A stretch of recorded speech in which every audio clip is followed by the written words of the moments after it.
The Justice League Unlimited has returned.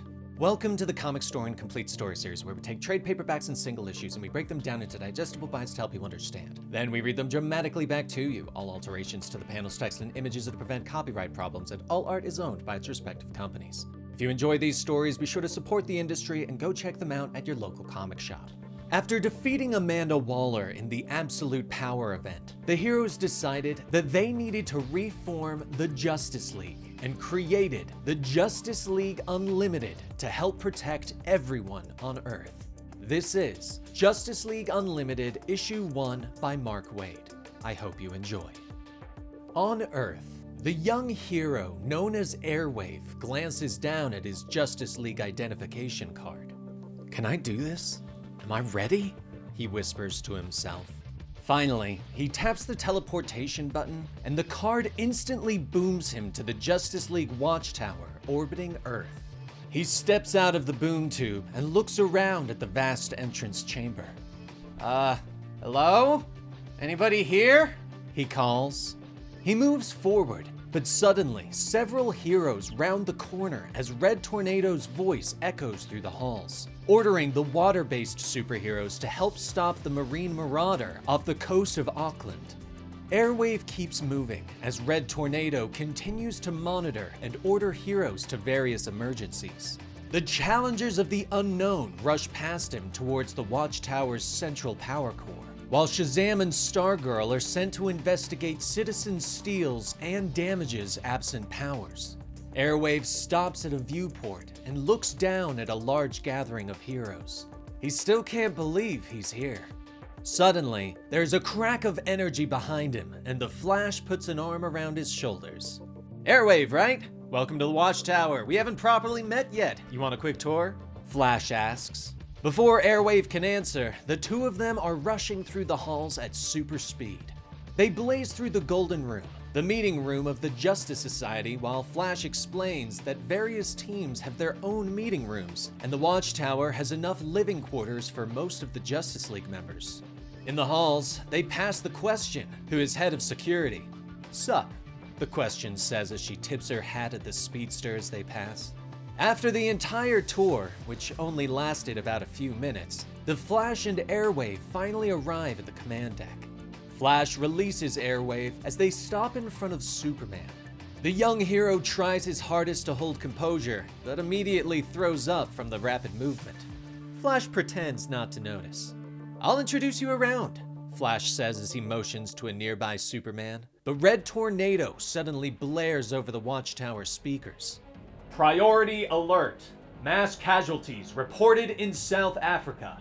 Unidentified weapons of mass destruction have been spotted throughout the incident zone," Tornado shouts, ordering a team to immediately head towards the boom tubes.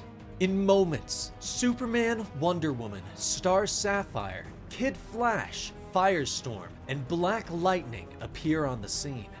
Diana looks on in shock at the massive amount of damage that has been wreaked in such a short time. "Ready? Who's behind this?" she gasps. There's a moment's pause.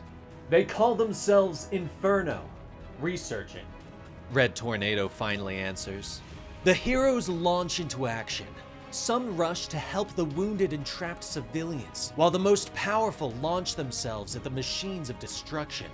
Star Sapphire throws up a pink construct, shielding the wounded from rocket blasts from the giant death wheels. "I don't understand. What's here that could be worth all this death and destruction?" she shouts over the comms. Red Tornado explains that this region is dedicated to mining for iridium, which is used in most of the world's electronics and is more valuable than gold. Whoever controls it would control the global electronics industry. Superman launches himself forward, scanning the wheels of destruction with his X-ray vision. "These are drones, no live pilots. Go to town, everyone," Superman shouts to his friends.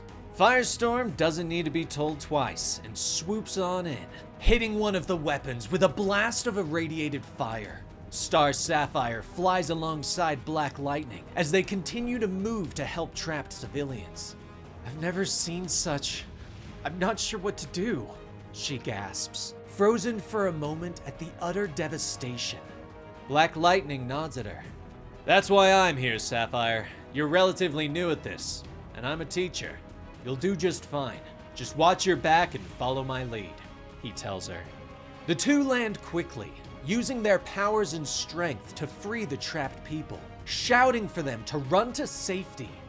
Meanwhile, back on the watchtower, Airwave is watching the events unfold, asking to be sent in to help. An image of Red Tornado appears before him. Your ability to transform into electromagnetic waves is not relevant to this mission, Airwave. I fear you would only be underfoot, Tornado tells him.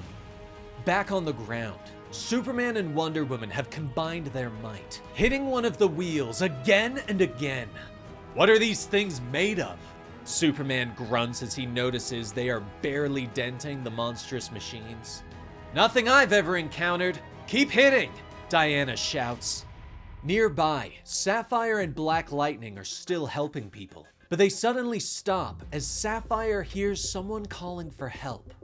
Amale, the man gasps, barely loud enough for them to hear.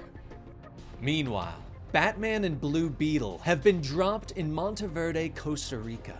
The two heroes arrive in the city and notice that nothing seems to be wrong, but they are approached by a police captain who informs them that the town is under attack by a strange winged creature that has been kidnapping children in the night and taking them into the jungle. Can you give us a more detailed description? Batman asks as the police captain leads them to the edge of the forest. But the man shakes his head. No, it moves quickly. It snatches them and vanishes before we can track it, he explains. Beetle looks at him. Then how do you know for sure which direction it takes them? Is there something unusual about this forest? Beetle asks, but he stops short as they reach the edge of the forest and see many glowing lights and strange fluid draped over the trees. Oh, Beetle whispers as Batman narrows his eyes at the forest. Back in South Africa, Sapphire leans over the gasping, dying man, Black Lightning by her side. This man's alive. Barely, but alive. We have to get him to a doctor, she says. Black Lightning glances at the man's wounds. Don't move him. It would kill him for sure, he says, asking Red Tornado where the nearest hospital is. There are none left standing for 40 miles. He will not make it. I'm sorry, Red Tornado tells them. Behind them, the rest of the heroes are still fighting the machines. A blast of fire heads their way, but Sapphire throws up a shield to protect them. Sapphire, the others need us. We can't stay, Black Lightning tells her, but she shakes her head. She glances down and notices a wedding ring on the man's finger. Lightning, I can save him, Sapphire shouts, explaining that if they can find the man's wife, then she can use her powers to save his life.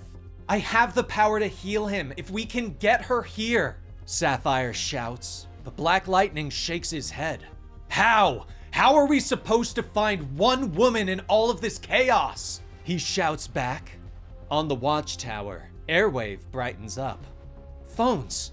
They're phones! He says as he rushes towards the boom tubes. Airwave teleports down, using his powers to transform into electromagnetic waves and passing through the cell phones of the region, shouting for the man's wife, asking for her to help save her husband. The woman hears Airwave's words. I am Amache! Where's my husband? She shouts into her phone. Luckily, the Flash is there and speeds her to Sapphire's side. Adan! Amahle shouts as she sees her dying husband, but Sapphire calms her. It'll be okay. We can fix this. Give me your hand. My power works in the presence of two hearts already joined, Star Sapphire explains. She takes both their hands and asks Amahle to concentrate on her love for her husband. Light begins to glow between the three, healing Adan before their eyes. His wounds begin to close as the healing power washes over him, and he suddenly sits up. Careful, son. You still need medical attention, but you're alive. Black Lightning tells him as Adon hugs his wife. Nearby, the rest of the heroes have finally defeated the war machines. That was not easy, Diana notes to Cal, but he puts up his hand. Hang on, do you hear that? He whispers. Moving forward, he finds a strange device among the debris of the war wheels. Cal picks up the device and a voice suddenly issues from it. This is only the beginning, Superman. We will strike again. The Justice League cannot stop us. They cannot withstand our rage. The Inferno informs the heroes, promising to only stop when the world begs for mercy. Superman looks at the images of cloaked figures that appear above the device. Why would you be foolish enough to give us advanced warnings of your plan? Superman asks. To show you that we consider you too insignificant to matter. Your world already belongs to us. You just don't know it yet. The Inferno tells him before disappearing. Meanwhile, Batman and Blue Beetle stand in Costa Rica, shocked by what they found. Batman taps his comms. Tornado, we found something unsettling. Requesting backup. Batman growls, asking for some heavy hitters.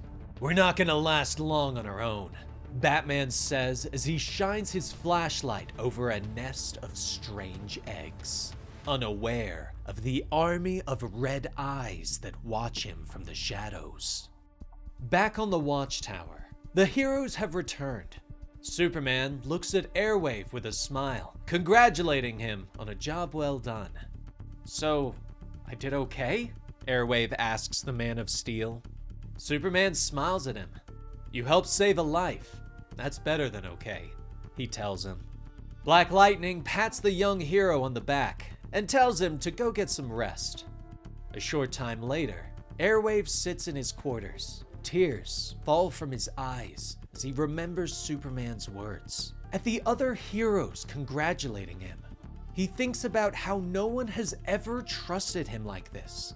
He looks down at the mask in his hands, and he glances out the window at the earth far below.